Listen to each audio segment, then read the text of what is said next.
Hello friends! During this step we are going to grab our butterfly box that we made in step 3 and we're going to be putting them together to form our quilt. So take 4 of your butterfly blocks and you are going to arrange them like so.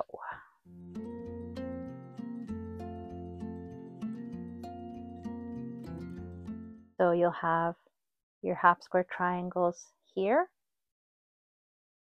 with those same fabrics matching up here and here, and then a same dark square in the middle. So this is how our blocks will be arranged. So I'm going to take my blocks now. I'm going to find a nice big space where I can lay these out in a position that's pleasing. Your quilt is going to be made out of these blocks. We're going to be arranging these in 5 rows with 4 star blocks in each row. So I'm going to find, like I said, find a nice big space where you can lay them out, or if you have a design wall, that's great. And let's have some fun laying them out.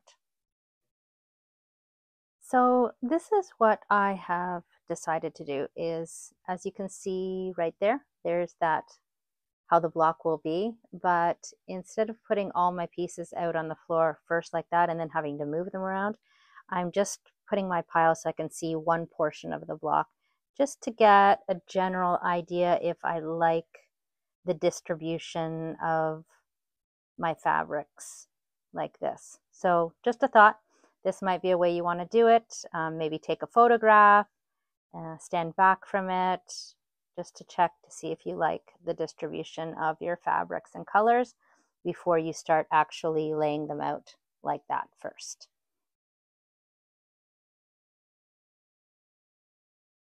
Okay, we have our blocks laid out. I like how they look. And now let's move on to the next step. I'm going to take my short accent A pieces and my short accent B pieces. And here's what we're going to do.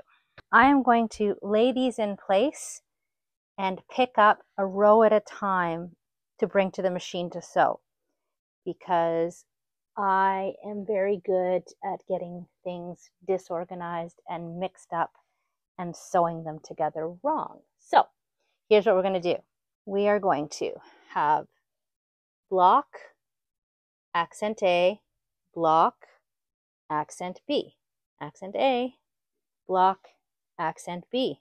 Not rocket science, right? But I'm still going to do it this way. Block, accent A, block, accent B. So we'll just continue to put our accent strips between the blocks as we've done here. We just continue the same all the way down. And then I'm going to bring this over to the sewing machine and we're going to sew these together using a scant 1/4 inch. So I'm just going to take 1 row at a time to the machine, sew it and bring it back, and then do the same all the way down. That way I keep everything organized. So let's take a row and head over to the sewing machine.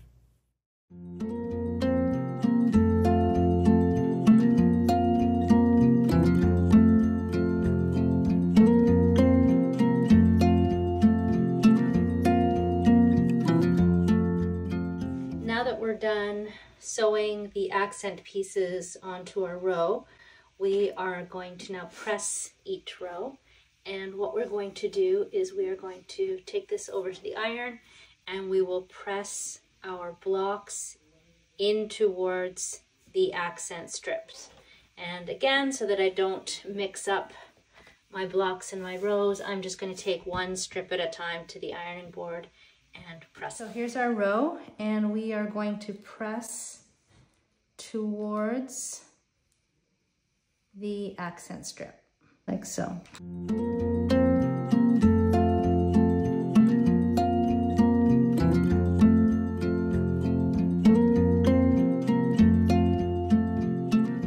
Okay, final step in putting together our quilt top.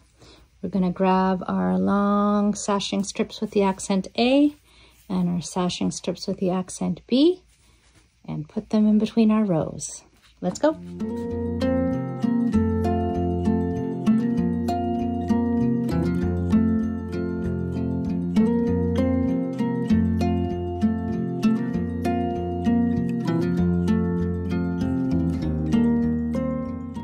you guessed it, I am going to now take a piece at a time to the sewing machine and line up all of my seams and start piecing this together with a scant 1/4 inch skein, row by row.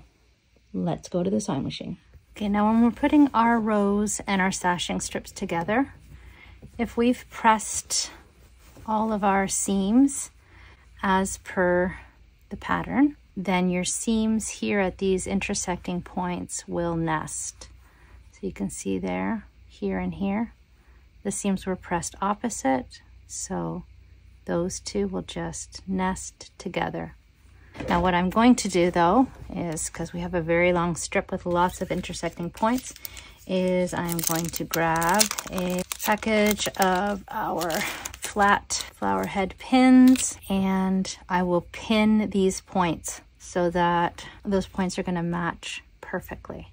So just put a pin right at that little intersecting point. Then again, here are seams. They will just nest right together like so. You just slide them and they just click right into place. I'm going to place a pin there as well and do the same all the way down our strip.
And there you go. You can see pinning makes perfect.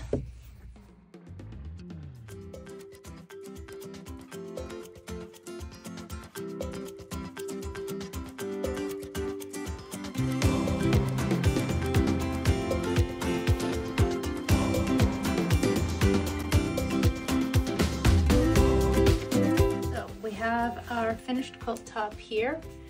I've cut some batting there and we'll get that basted once we finish getting our backing prepared. So I'm going to try to, I don't know if you remembered when we were selecting our fabrics, our scraps for our quilt, that I had a bunch of scraps left over from this block of the month that we did many years ago that I never completed.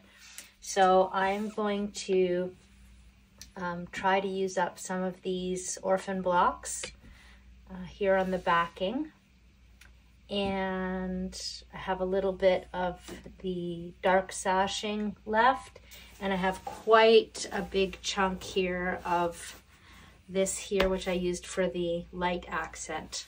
This was the cut off from a quilt backing that I used a long time ago. So I'm going to try and use all of these, perhaps even some of the scraps from my quilt top, and try and put them together. I like to use the quilt top here beside as I'm putting these pieces together, because it'll give me a general idea once I have built it out big enough for the quilt top. And don't forget, if you are building a quilt top, quilt backing out of your scraps, you do want to make sure that it is slightly larger than your quilt top. So depending upon whether you're sending it out to get long arm quilted or whether you're going to quilt it yourself will depend how much excess you need. I'm going to big stitch quilt this myself, so I don't need that much extra, but a couple inches, a few inches all the way around should be sufficient. So let's start making our quilt back.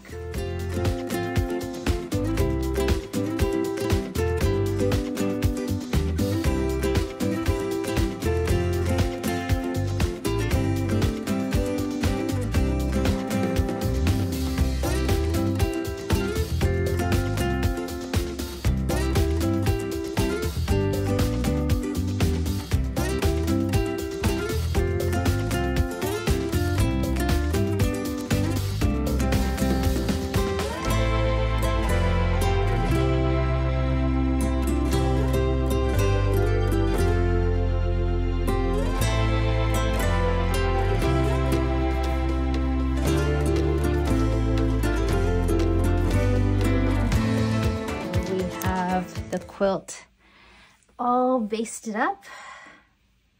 I've given it a final pressing, and now I've decided I'm going to use this black and gray variegated thread to quilt it. And I've got my needles and I've got my thimble. All of these items are linked in the video description box below. Let's start quilting.